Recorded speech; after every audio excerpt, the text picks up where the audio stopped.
Okay, maybe I'll start with a little more basic of a question. Raise your hand if you've heard a good story lately. Okay. Okay, I'm seeing a few hands. What about y'all off camera? Heard any good stories lately?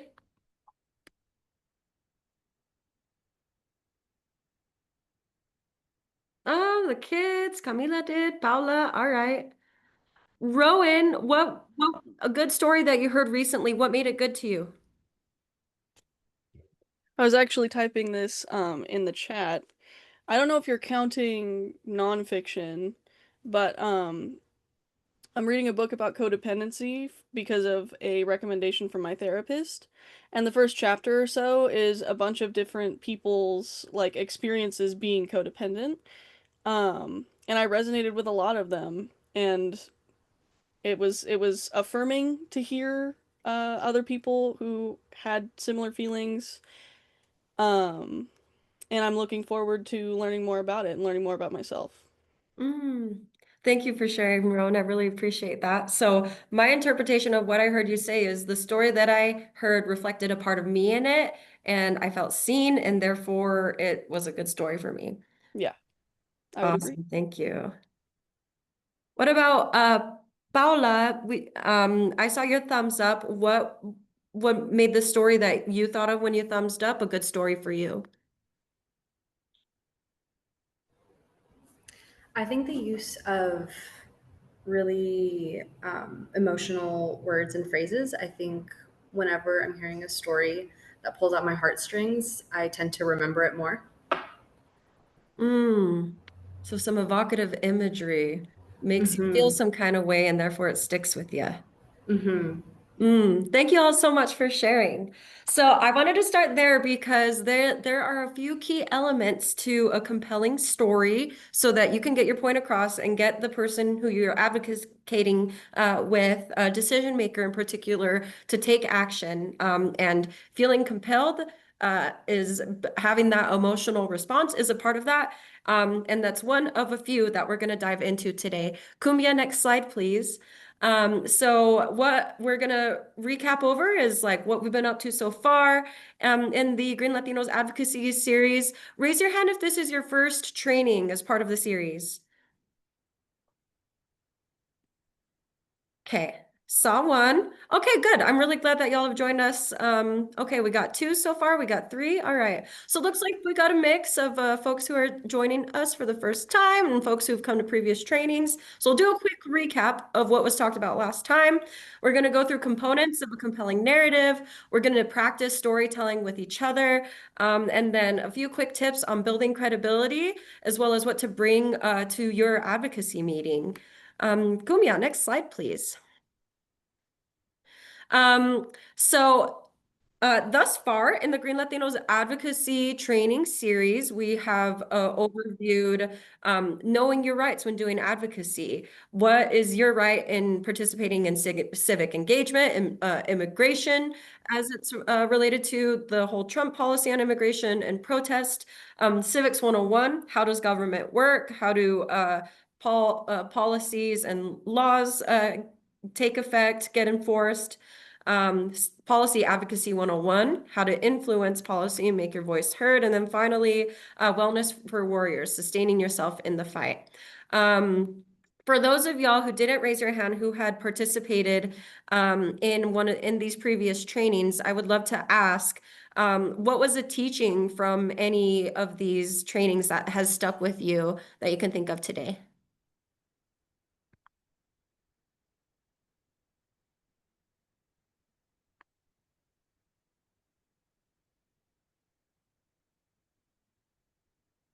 Laureen, love the Lions. So good to see a little family of faces. Can you think of a teaching from a previous training you went to that stuck with you?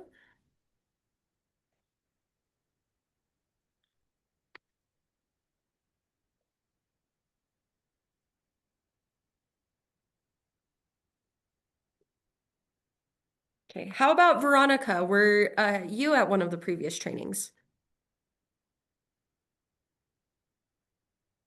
Hi This is my guys, first I'm one. cooking. I'm cooking, but I'm listening in. Thank you. Okay. Veronica, I saw you come off mute. Oh, just saying that this is my first training. Oh, you're first. Okay. Well, I would love to ask somebody to volunteer to share something about a previous training that stuck with them.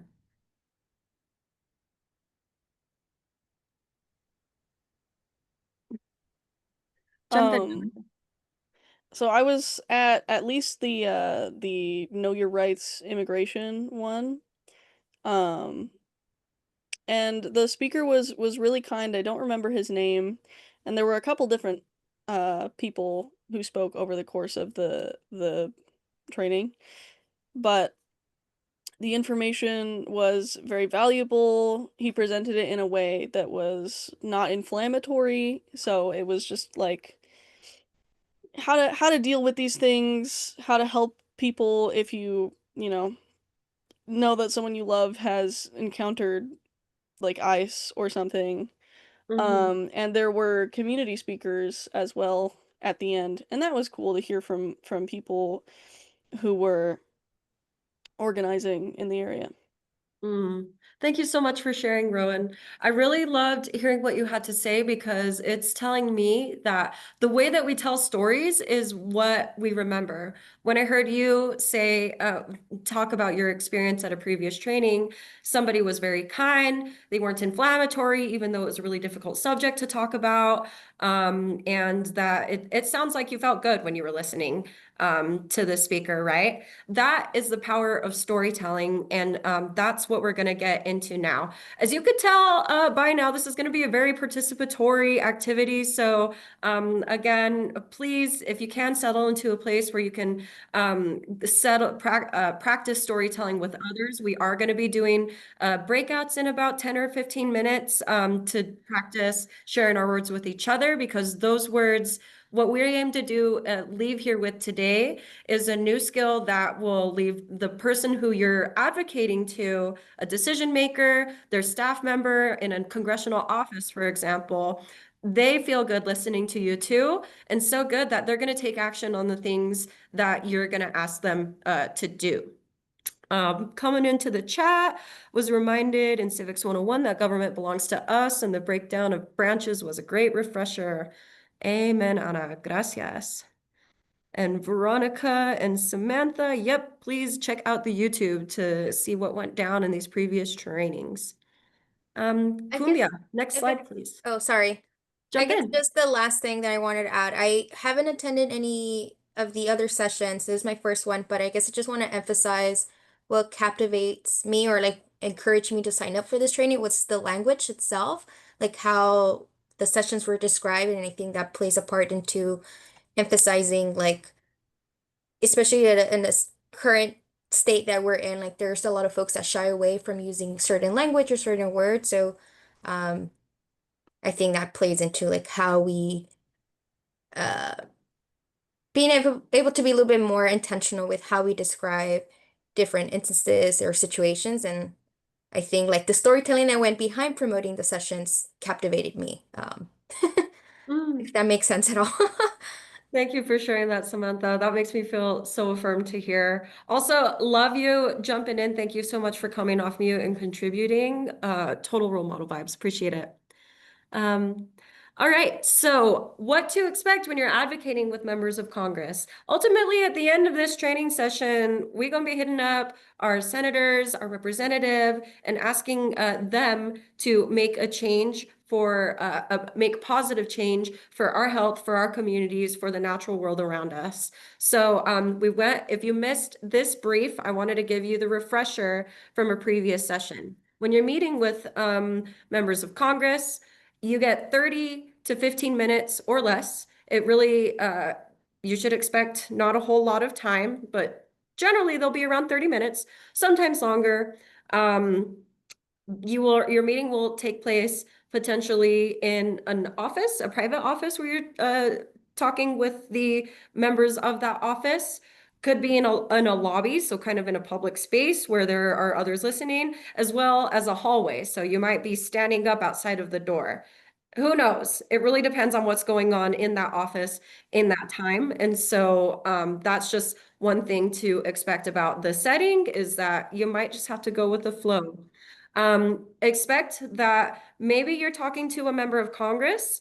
Hopefully, this member of Congress, because we're going to be helping y'all schedule meetings and connecting with your congressional offices while they're in recess.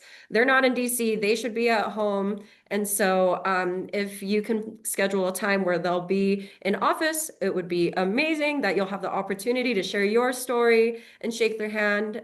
If they're not there, then you're going to talk to one of their staff members. In my experience, generally the in-district staff member working at home covers a broad range of issues. So you can have some expectation of needing to teach them about what it is that you're coming to advocate for and what is the solution. But it's always really good to ask them how much they know about your issue or how much they need to know about your issue before you dive in. And when you go to these advocacy meetings, you have a few goals. One of those main goals that I especially want to highlight is, besides taking the picture, because that's just so cool to see, is making a request. Also known as giving them call them to action, tell them what they need to do, or make an ask, as we like to say sometimes in policy jargon, that gives them something to do to make positive change or to stop something bad from happening on the issue that you're there to talk about. So next question, and come off a chat or come off a mute or join the chat. What, in your opinion, does storytelling have to do with persuasion? Why do you need to tell a story to get them to follow the request that you're asking of them?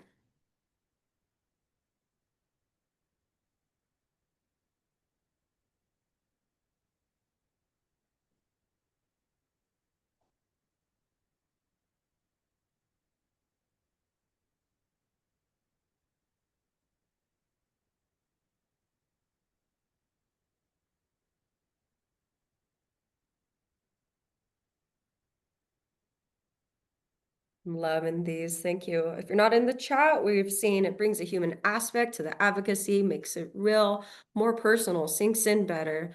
Facts only do so much, and we're moved by emotion. Stories bring those home. Emotional intimacy, relating through emotion is important for inspiring people to care and showing that the topic being discussed is important, creates empathy, connects as humans. I think empathy is a really great way to end on that. Gracias, Alexandra. And thank you all so much for your responses.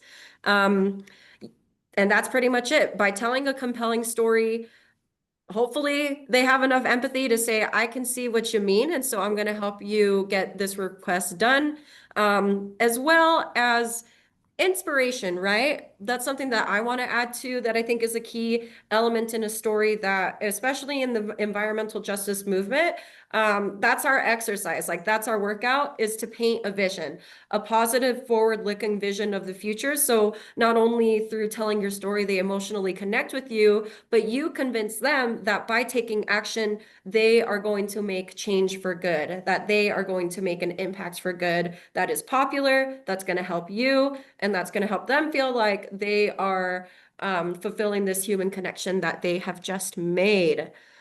So now what I'm going to do, next slide, please, is I'm going to read you a story that I prepared that I would bring if I was meeting with my representative of Congress in the House of Representative Celeste Malloy. I'm a Utahn, born and raised in the valleys shaped by Great Salt Lake.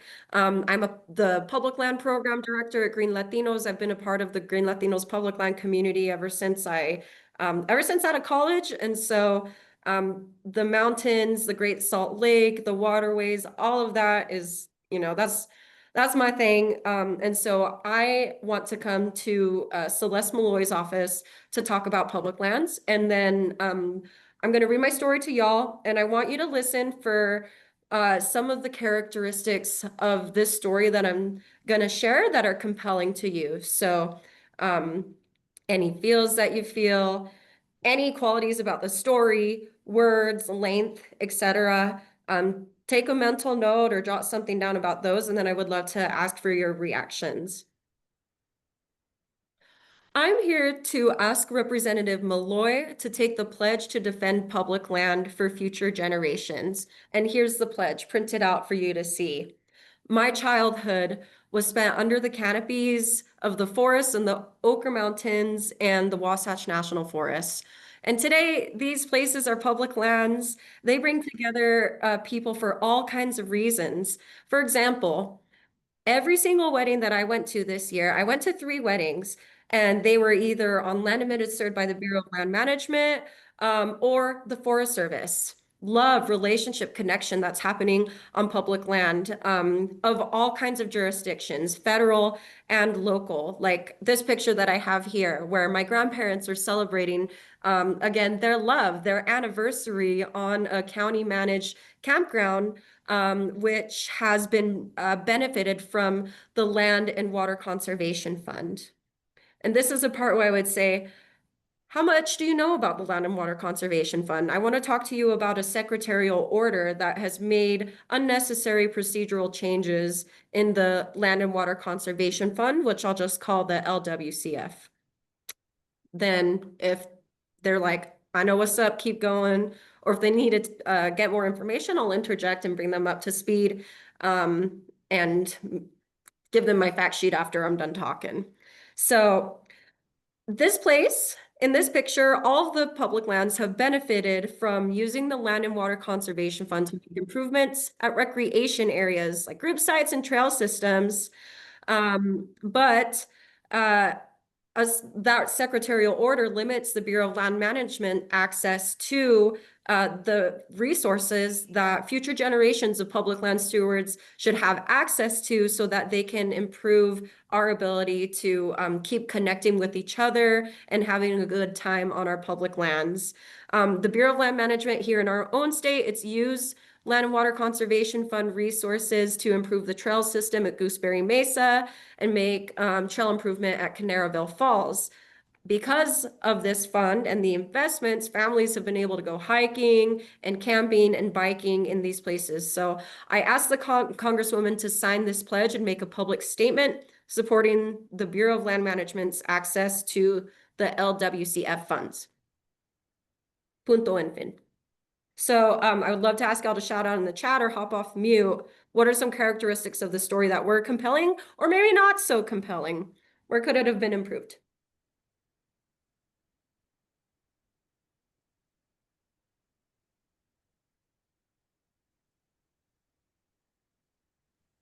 I think the setup was really impactful because you start off with first, what is the action? Like, what are you asking of them? And then you go into what is the context, why it matters.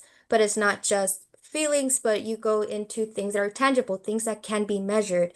These funds, like added to improvements in certain trails, etc. So I think a mix of like how it impacts people, but also can impact numbers, you know.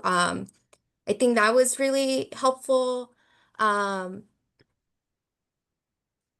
I don't know, that stood out to me and like something that I try to emphasize. Like I don't want to just focus on feelings. People like to see numbers. They want to see like what is it on paper. And sometimes it is hard because some of these ideas can be very complex, but finding a way to sort of separate that a little bit allows them to sort of understand and follow along the messaging and like what action needs to be taken. And then at the end, again, emphasizing this is the action that I'm requesting. So I thought that was, yeah, that's cool. Thank you so much, Samantha. Yeah. Also here, reading vivid imagery, human connection through land, the language geared towards the future, longevity stood out. Measuring success is a huge benefit. So I think that could have been an improvement. It wouldn't have made my speech much longer if I would have said so many hundreds of thousands were improved the trails at Gooseberry Mesa, so many hundreds of thousands were put into Canaraville Falls, and now our land will never have access to that much money again. Could have been a way to add more impact into the numbers while still rooting in the story of the impact of these numbers. Like how you talked about the different ways the land's used, not just dirt and trees. It's a place where people celebrate, build connections, enjoy their time, brings in that human element. Well, that's something that I learned in a really great conservation language analysis that gives you some tips on different ways to talk about the metaphors that we associate with nature. And one of those metaphors is that nature is a place for restoring our relationships and connecting with each other. I'm going to share that resource with y'all and a few other really good storytelling resources later on in this training. Keeping outdoor space accessible for hunting, camping, and hiking for the future. All right. Well, I feel like y'all have covered a lot of what I wanted to share about like some key elements in my view of a compelling narrative. Kumbia, if you go to the next slide. So the imagery, you want to be able to put a scene in the mind of your audience. So being specific is one of those components. In a really beautiful quote that I love by Robin Morgan, what Robin says is, hate generalizes, love specifies. So be specific with your story. Keep it personal. Your audience should be able to envision you and your community in this scene. This is very basic elementary school stuff, but I think it's very helpful to reground in like, what is the basic definition of a story? Or at least what are the basic characteristics of a story? Not just a compelling narrative, but a story. It has a beginning, a middle, and an end. It has a characters. There's usually a problem that they resolve through this story. As one very few or one of the most basic elements and ingredients. So make yourself that character, make your community that character, make it personal. Finally, concise. You should be able to tell your story in 90 seconds. It also needs to be abuelita approved. Mad props to our compadre over here on Angel Peña, who just hopped off. If your abuela can't understand what you're saying, literally nobody's going to understand what you're talking about. So get rid of the jargon, bring back the impact of what you're asking them to do into real tangible effects. For me, when asking them to get access to funding for the Land and Water Conservation Fund, it's like, what does that actually mean? It means camping. It means celebrating with each other on public land. It means being able to ride our bike. It means habitat being able to continue to thrive for wildlife species. Those are the kind of specific points of imagery or personal points that can add to making your story abuelita approved, because it also needs to be actionable. Your story either starts or ends, or maybe it starts and ends with a request to the decision maker. And usually that part of the actionability means like you got to bring a little bit of the policy into it. Say how it's affecting you, and then that's just one part of this is really how you start the meeting, because you should be able to share this story in 90 seconds. From there, you pause, you ask for like, I'd love your reactions. Can I tell you more about the policy? Can we get nerdy? Can we get jargony? Like whatever kind of makes sense. But this 90 seconds is for you to make your case of how they can make an impact. So now we're going to do a river writing exercise. Well, actually, I want to pause for any reactions before we start writing and storytelling with each other. Any clarifying questions or other comments that are coming to mind in the components of a compelling narrative? I just love the note that you put there, abuelita approved. That really helps because a lot of times people put some jargon there that only they can understand. So I think that is a great tip. Thank you. Thank you, Alejandra.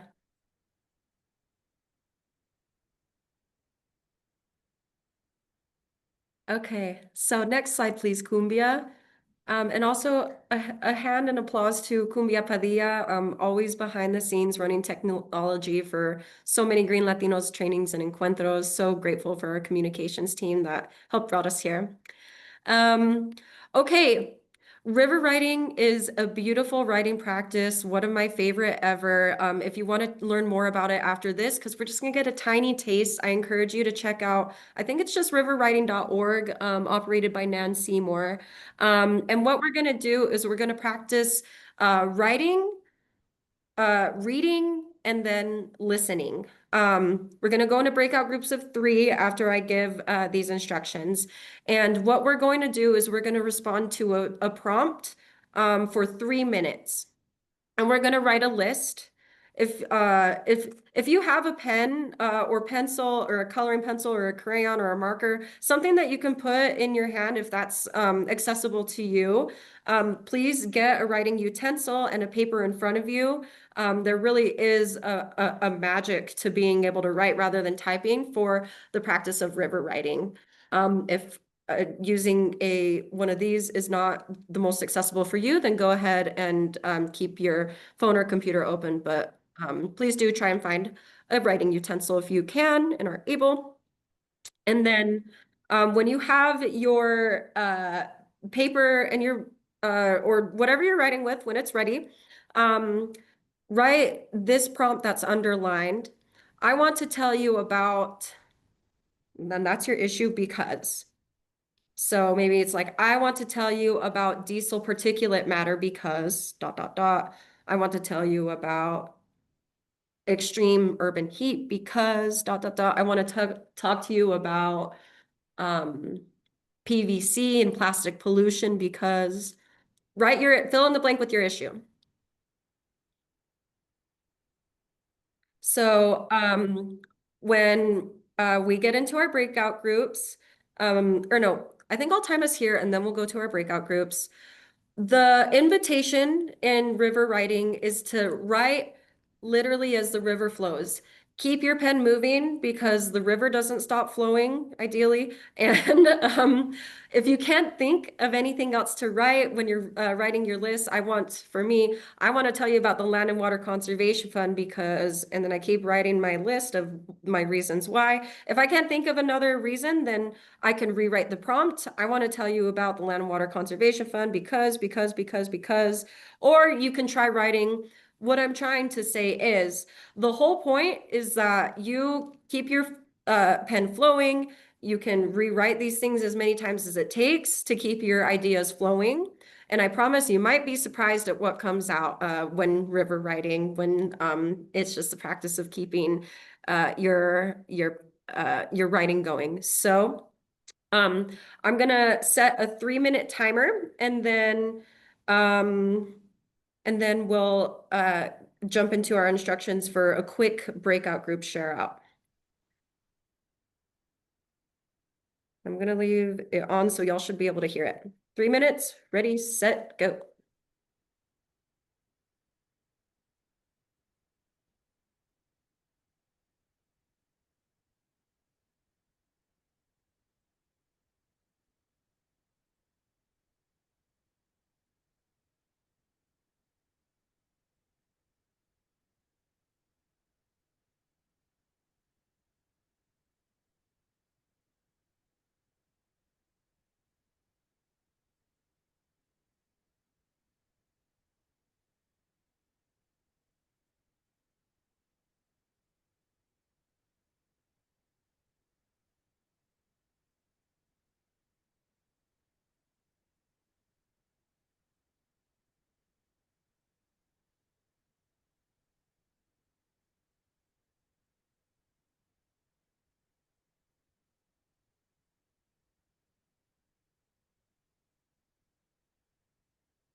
About 1 minute left.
Okay, that is time.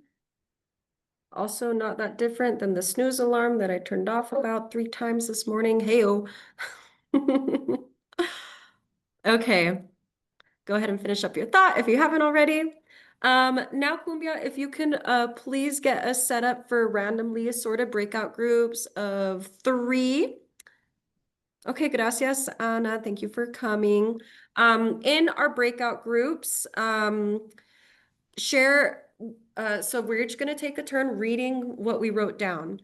Readers, the invitation to you is to share what you write without any precursors, without any prologuing given. There's no explanations needed for what you're about to share.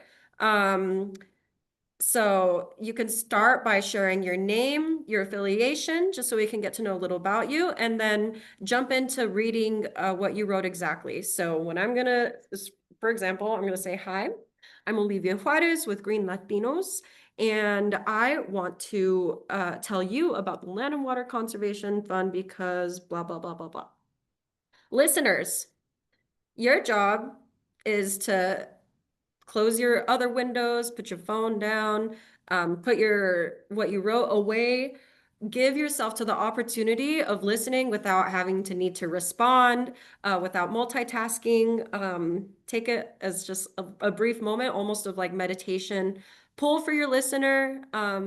Wait patiently if they sometimes, I know I'll tell you there's a word on here that I can't read very well. Sometimes our handwriting messy, so just be patient, give them the space to read. And then you get to give one reaction to it, which is gracias, or thank you, or ashe, or whatever else you want to say to give your gratitude.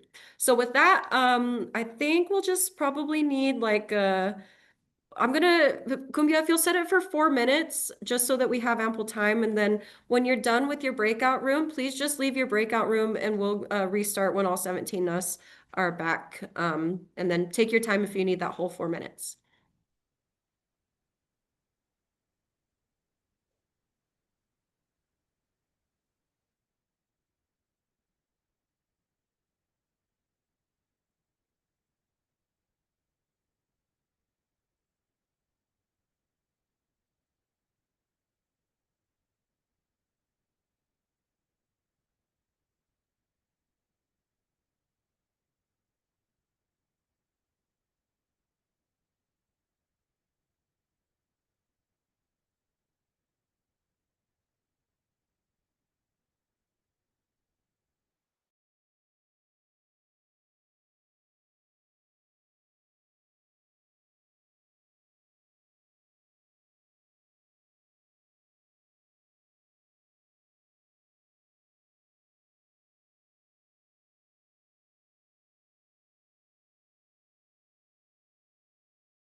Hola todos. Bienvenidos back to the big room.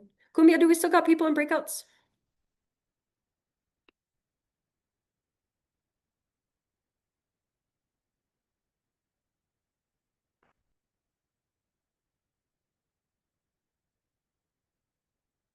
Okay, as far as I can tell, we're all here. Awesome. Gracias, Cumbia. Okay, so now over to the next slide, please. I hope that you enjoyed your river writing. That was just a little taste of a creative exercise that can get your ideas flowing. I highly recommend if you like that kind of activity, doing a full river writing session. They do them for like an hour long. You sit around the table if you're local, or they do them online. They give you really beautiful prompts for different lists to write. They'll read poetry or excerpts of other stories, or yeah, just like things to like listen for something that catches you, and then you write and respond to that. It's beautiful writing exercise, one of my favorites. So now we're going to practice story crafting using those characteristics.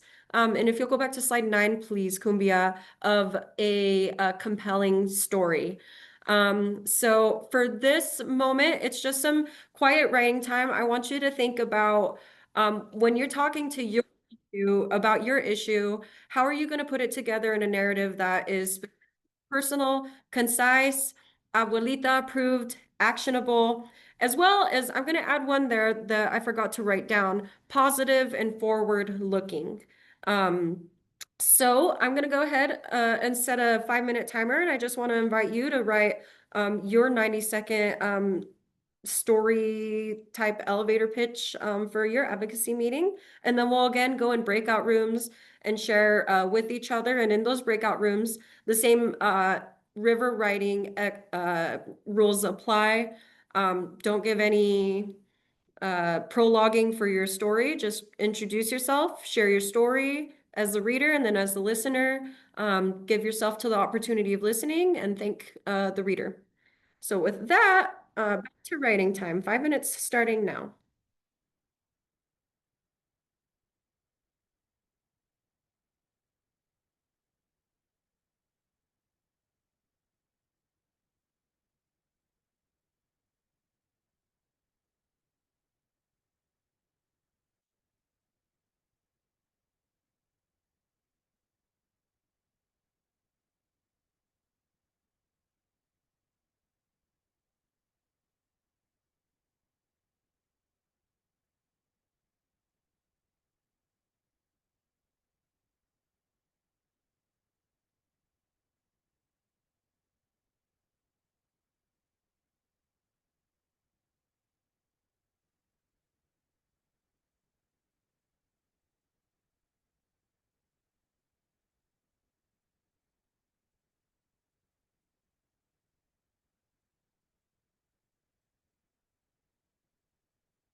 1 minute left.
Okay, there's our 5 minutes. We hitting snooze on this one. Thank you so much for sticking around and writing. Kumbia, now if you'll break us up into pairs of two for some story sharing, would love for y'all to practice telling your story out loud. If it's not perfect, it's fine. This was your first run. It took me probably like 20 minutes to write mine, and so y'all are really like galvanizing real quick here. So we'll just do a quick 2 minute breakout room to share your story. Actually 3 minutes, and then we'll come back for some final tips before we dismiss in 9 minutes.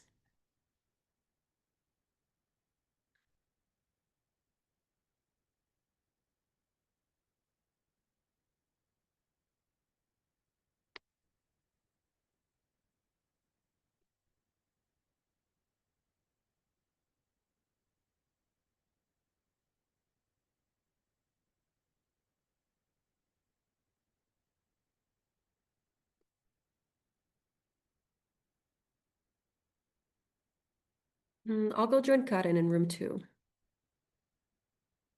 Oh wait, no, Andrew's there. Okay, cool. I'll stay here. Thank you, Kumbia.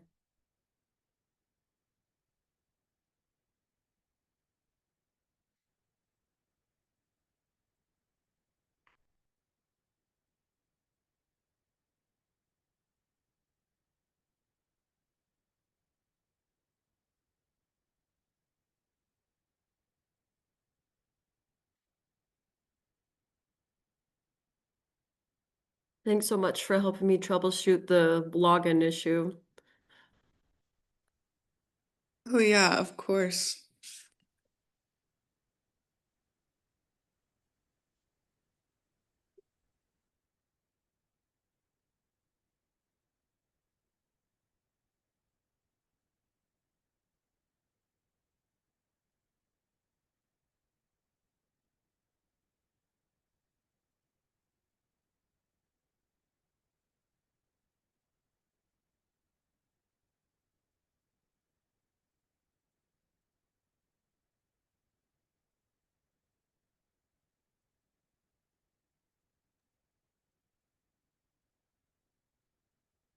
Rooms open for. What was that? These rooms opened for. Oh, just 3 minutes. Please. Timer, so maybe there's like 2 minutes left. Let's say 1. People might take a minute to get back.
Okay, I think it's time to bring everybody back. Gracias.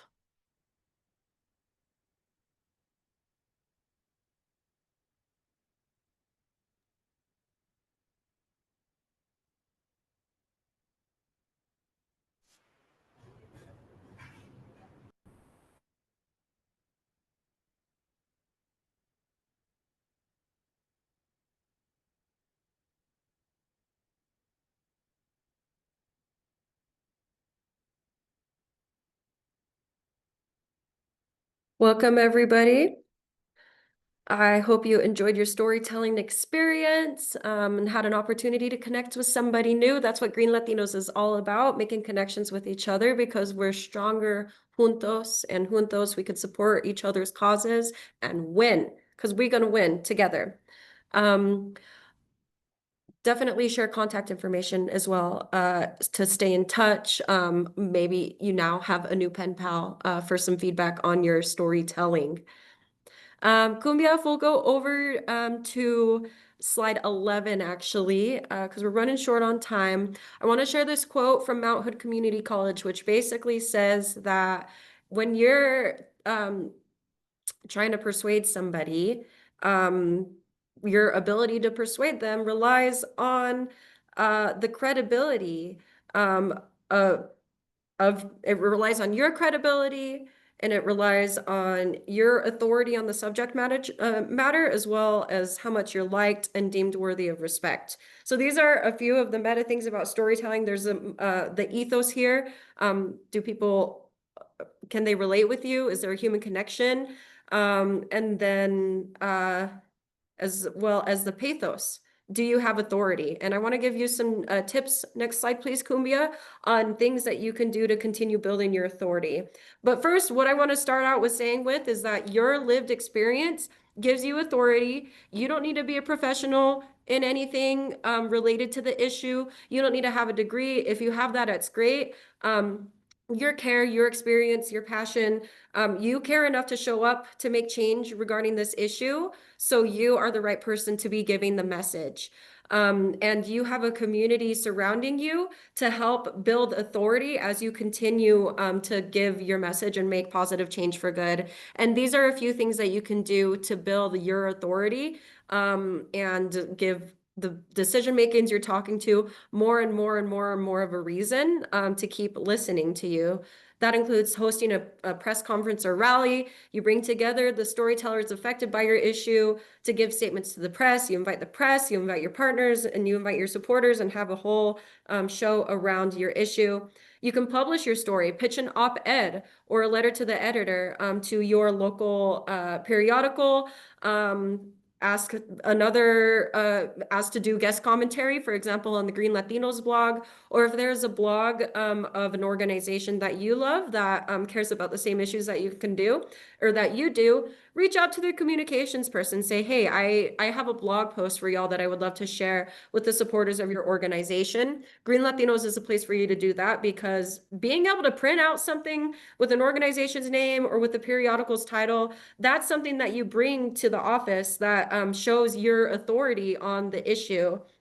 As well as getting on air, pitch an interview about your issue to local community radio stations. They literally, they're a community radio station. Their microphone is for you to be heard on the air waves. You can also do the same thing for a favorite podcast, focus on current events or the issue, or TV news station. And then finally, nourishing the grassroots through community events, tabling, and FaceTime with members of the public. There's no better way to practice telling your story and getting live feedback while growing support for your issue. And then finally, in our last minute, a quick reminder on the next slide, please, of what you want to bring to your meeting to aid your storytelling impact.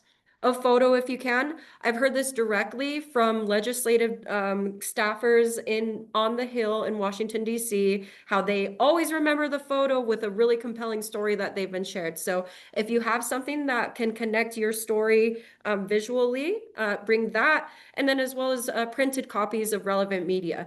That Green Latinos blog post that you're going to get published. That op-ed in a local periodical that you're going to get published. A QR code to the community radio station interview that you had. Those are good things that you can print out in and of themselves or add to your fact sheet. You can hear more about the fact sheet in the Advocacy 101 session that previously happened.